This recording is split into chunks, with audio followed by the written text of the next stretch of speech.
A new Channel 5 investigation discovers that the head football coach for Middle Tennessee State violated the university's nepotism policies in his hiring his son.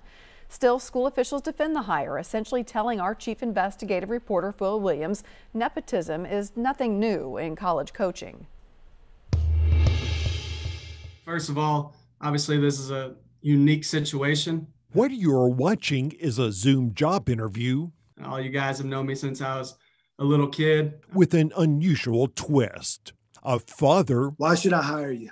Interviewing his own son for a college coaching job. I think the first thing is I love football. Just a few weeks later, the dad, Middle Tennessee State head coach Rick Stockstill, would announce that he had hired his son and former star quarterback Brent Stockstill as the team's wide receivers coach. Was he hired because he was the best person for the job or because he was the coach's son? He was hired because I felt he was what we needed in this program. That despite a state law that says no state employees who are relatives shall be placed within the same direct line of supervision of another relative. He was by far and away the best candidate of the Zoom interviews that I watched. Athletic Director Chris Massaro says to avoid running afoul of the state's nepotism law, he was the one who technically decided to hire Brent Stockstill. Well, are we hiring him because his last name is Stockstill? And my answer to that is no. What about the state law? There's a process that we can go through at the university to get that approved, and we did that. But Middle Tennessee State's nepotism policy is also clear. No employee shall participate in the process of review, recommendation, and/or decision-making in any matter concerning hiring of a relative. In general, what do you feel like your coaching philosophy is?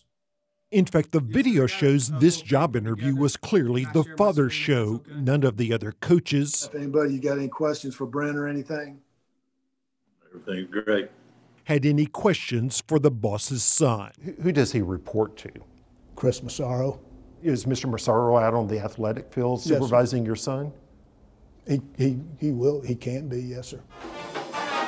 Middle Tennessee also let its women's basketball coach Rick Stockstill hire his son Matt as an assistant coach under similar circumstances. So I don't believe we're violating state law more so than Tennessee has when they've done it. School officials point to former Tennessee football coach Lane Kiffin, who hired his dad as a defensive coordinator.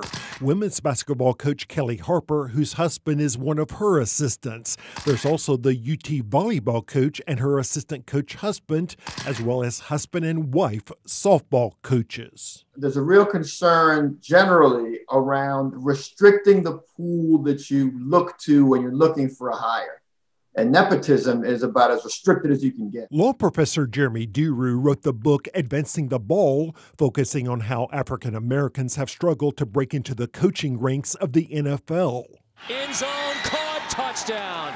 In Division I college football, the NCAA says whites make up just 37% of the student athletes, but a whopping 82% of the head coaches are white.